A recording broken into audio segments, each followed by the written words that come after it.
Galing po sa libro ng Genesis, saan daw po nanggaling ang babae? Sa tadyang ng lalaki. Isa sa buto ng lalaki, kinuha ng Diyos, at dito po niya ginawa, tinorma ang babae. Ano pong ibig sabihin nito? Ito po. Na nabubuo, nakukumpleto, nagiging ganap ang buhay ng isang lalaki sa pamamagitan ng buhay ng isang babae.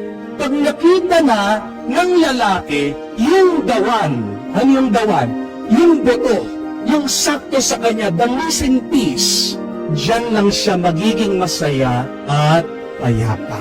So you need to affirm each other. You need to fill in the gaps.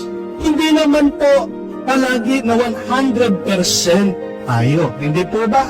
Ang mag-asawa, kung minsan yung lalaki 70%, yung minsan yung babae 30% ang lakas niya. Kung minsan yung dalawa 10% lang. Pero ano man ang inyong kalagayan, everyday, try to affirm, try to reciprocate. Tugunan nyo naman ang bawat isa.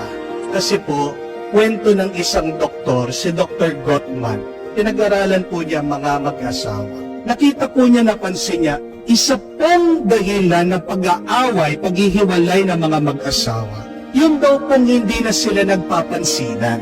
Yung daw po pag nag-uusap o nagsasalita yung isa, hindi daw po nagre-react yung isa. Ang tawag po niya dito ay bid for attention. Halimbawa, pag umuwi po ang mister, sabihin niya, nakakapagod naman sa trabaho. Pagkatapos yung misis, imbis na tugunan niya yun, imbis na itanong niya, ano ba nangyari? Ano madalas pong salubong niyo sa inyong mga mister, di ba? Magbubunganga na kayo, di ba? Gisisigawan niyo sila, di ba? Hahanap kayo sa isweldo mo. Alam niyo po, yan daw po yung nakakamatay sa relasyon. O kaya, yung mga misis, pagkasama po yung mga mister, nasa mall sila, sasabihin nila, uy, ang ganda nito.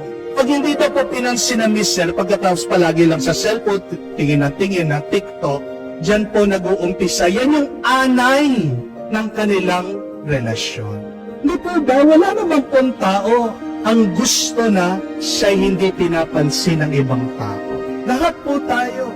Isa sa nais natin yung pansinin lang tayo, yung pahalagan lang tayo. Yung pagsagot nyo, pagtugon nyo sa bawat isa, malaking bagay na po ito para lumalim at tumibay ang inyong pagmamahalan. Affirm each other. Pag wala na pong sagot, pag wala na pag-uusap, dyan po naghihiwalay na ang inyong loob, ang inyong puso sa bawat isa.